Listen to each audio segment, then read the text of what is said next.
Very much, Mr. Speaker. This time I'd like to yield 2 minutes to a very savvy member of our trade team, a gentleman from the Ways and Means Committee, Dr. Boustany. Gentleman's recognized for 2 minutes. Thank you, Mr. Speaker, and I thank the chairman for yielding time. There are hundreds of trade agreements being carried out all over the world today, and the United States, our country, is sitting on the sidelines. 95% of the market is closed off in many respects because we don't have trade agreements. We don't have market opening. We're an open economy. They're sending stuff here, but we don't have the opportunity to sell there. That's a problem. Let's talk about what Trade Promotion Authority really is. At a very basic level, it's the catalyst for American engagement around the world. It's the catalyst for American leadership. I, for one, and I think most of my friends here on this side of the aisle, are not ready to just step back and relinquish American leadership to others. That's just unacceptable. Trade Promotion Authority gets us started. We are on the verge of negotiating 2 very important trade agreements with the growing areas around the world, in Asia, the Asia-Pacific region and the European Union. This represents the lion's share of gross domestic product growth around the world. Why would we want to lock ourselves out of these markets? It's absolutely ridiculous. It's absurd.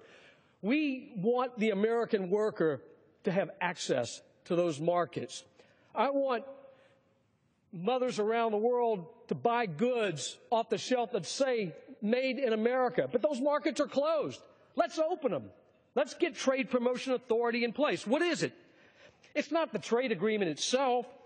It's the process by which we get the strongest and highest quality trade agreement for American workers that will be most beneficial to our country.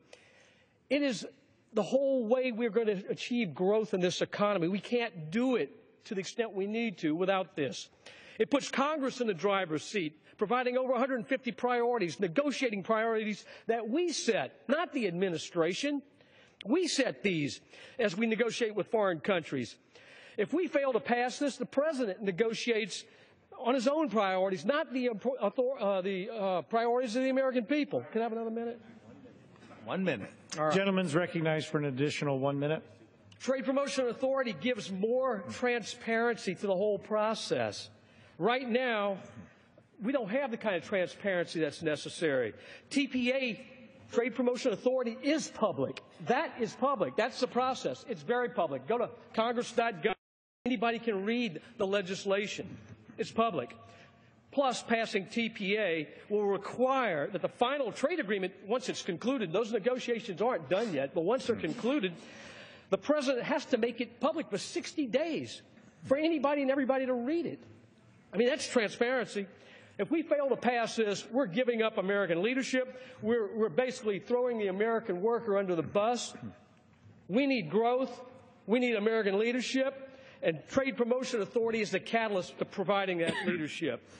Trade Promotion Authority is necessary for Congress to provide the proper checks and balances on the administration. I don't want the administration negotiating without us having a robust consultative role in this, and that's what TPA does. I urge my colleagues to support the rule and support this underlying legislation. And I yield back.